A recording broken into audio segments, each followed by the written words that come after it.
interesting conversation it is, particularly when we talk about achieving zero water. You got to help me understand that. What exactly do we mean by that kind of conversation? Yeah, I think thank you so much, Leanne, and thank you for having me here as well. I think before I go into that, I'll say Nestle as a company, as part of our sustainability strategy, we have what we call caring for water. So within that, we have 3 pillars where we want to care for water, encourage efficiency, water use efficiency within our operations, within the communities where we operate, and also within our supply chain, which is what zero water kind of sits with. So what we want to achieve, or we're striving to achieve, is to make sure that within our operations, we end up with a neutral or generative impact in our water use. So whatever we use within our operations must always lead to either neutrality or generative impact. Yeah. So within Nestle strategy, which I find very good. I mean, it's exceptionally interesting because I'd like to have some examples of factories where this technology has actually been implemented and the kind of outcomes that you've actually achieved with this zero water goal. So the main goal is to make sure that our business activities, operations are environmentally sustainable and also socially responsible. So for instance, last year alone, we managed to save just over 73,000 cubic meters of water across 3 of our operations using the different water saving initiatives. So that is quite great. So we're trying to find technologies that help support that. Yeah. I'll just mention another one as well, where as part of innovation, we have installed soil moisture microbes in one of our pilot farms, which is Skimmel Grants in the Western Cape in George. So with that, what it does is that it measures the moisture within the soil, which then allows the farmer to know exactly how much or when to irrigate so that water is not wasted. That has not just led to over 240,000 cubic meters of water savings, but also improved crop yield, which is what every farmer would want. Yeah, because that at the end of the day, as you say, you want to enhance your business and not bring your business down by doing all of this. And that is obviously what is happening. How have you enhanced your business by doing this? I think it's just being very intentional about how we do business.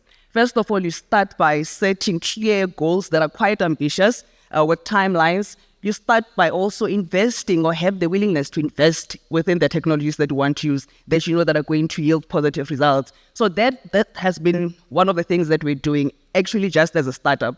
From there, making sure that there's clear monitoring of how we're doing and clear measurement of how we're doing, and also sharing success stories, partner with our suppliers, and most of the time you'll find that we do that even with our farmers. We provide training for farmers so that they can do farming or agriculture sustainably. So it's just a mix of a whole lot of things, but always with the intention of making sure that we preserve the natural resources, which water is one of. Obviously, this came along with challenges because we're not designed to be a zero water world or a zero water technology kind of world working within corporate. So perhaps you can talk to us about some of the challenges that you encountered on this journey and that you still are encountering.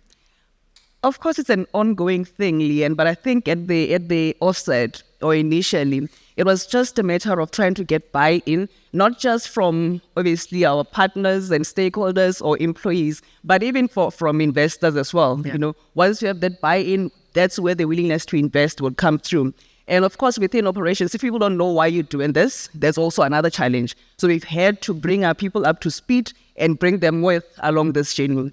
Yeah. And then for now, of course, it's still a bit of a challenge because not everyone is the same. The uptake might be different, or it depends on how receptive the person is. Yeah. But it's things that we're going through, and seeing all these other successes and communicating them even within our teams is also helpful in trying to get them to understand where we're going.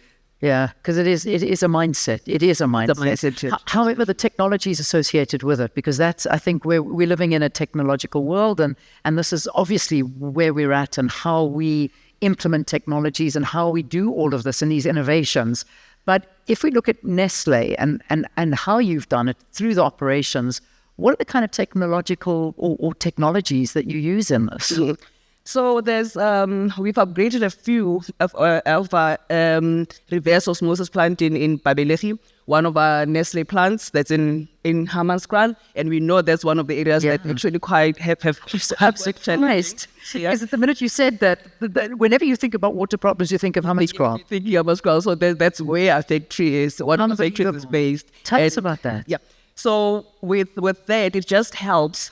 The whole process, it helps in making sure that we're recovering water from wastewater, so it improves the water recovery from wastewater.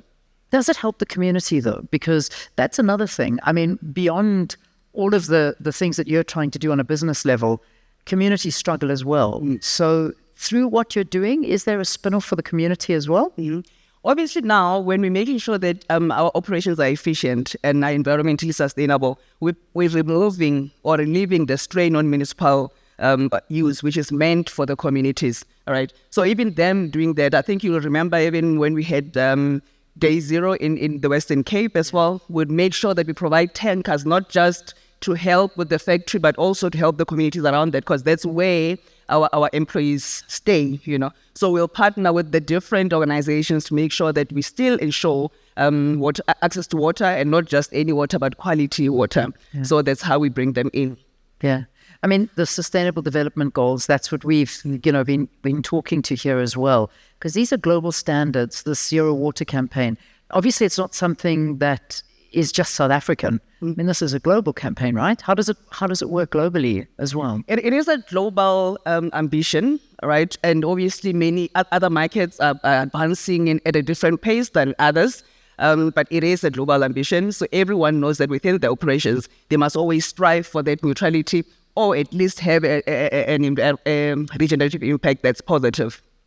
Examples to the food industry and particularly those that are in the food and beverage industry, because it's interesting to see how much water is actually used in the production of food and beverages. It's blown my mind. I mean, just listening to what Heineken uses, the amount of water they use to make 1 liter of beer.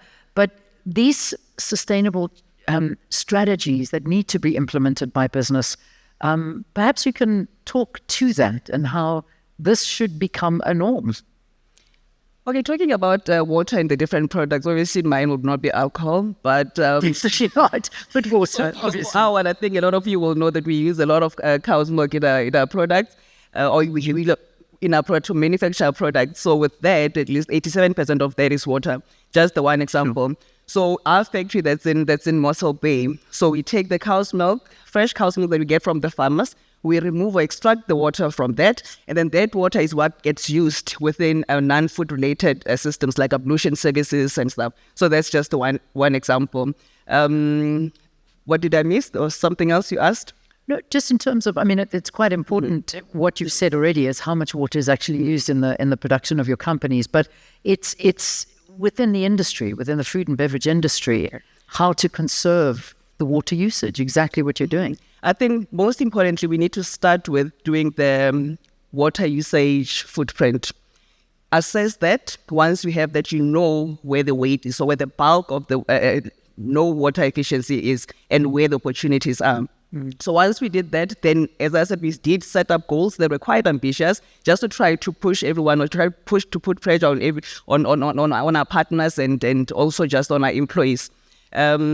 So we ended up bringing up the innovative ways of doing that. Obviously, with investment, things like drip irrigation systems like that, bringing about efficient or water efficient cleaning systems within our manufacturing processes, yet without compromising the product quality. With the different factories, like in Mossel Bay again, we have automated water flush systems, which make sure that the water that is used is the water that's needed, nothing extra. I think those are just a few examples that I can share. Fantastic. Well, as we wrap up, give us a message, something that you want to leave the audience with, the bold, brave move that Nestlé took with this campaign, and how it can encourage others to follow in the same direction. Yeah, I think it's important to note that over the past 50 years, water withdrawal has kind of tripled. And 70% of that was within agriculture, 20% within us as an industry, and 10% 20% domestic use. So this shows you that where we're sitting right now. And if you're looking at the stats that in the next 50, or by 2015, we'll have the global population sitting at 9.7 billion. So it's quite worrying. It shows that the growth of population and that is going to put much strain on the already strained water availability or water scarcity. So it is very important for us as industry to make sure that we play our part. I think someone mentioned earlier on that it cannot just be a government initiative, because as industry, we're also consuming water. We're also impacted even in our personal lives. So how are we playing a part in all of that? And even with partners, how do we find partners? Nestle, for instance, is a member of the SWPN that Peter represented earlier on. So how do we find other industry bodies that we can partner with to make sure that we address the shared challenges around water scarcity? So I think what I can leave everyone with is that it's not just industry, it's not just government, it's not just through our own individual partnerships, but we also play a role as consumers. If there's any initiatives that one can partner with or can be a part of to make sure that we also do consumer education. A lot of water is wasted because people don't understand the impact. They don't know that the more we do that, the closer we get into not having any water at some point. So it's not just the withdrawal, but whatever that's been withdrawn, how are we making sure that it's used efficiently? Amazing. Thank you, Conny. Thank you very, very much for talking to us. Please let's give Conny a round of applause as she talks to us about Nestle's strategy.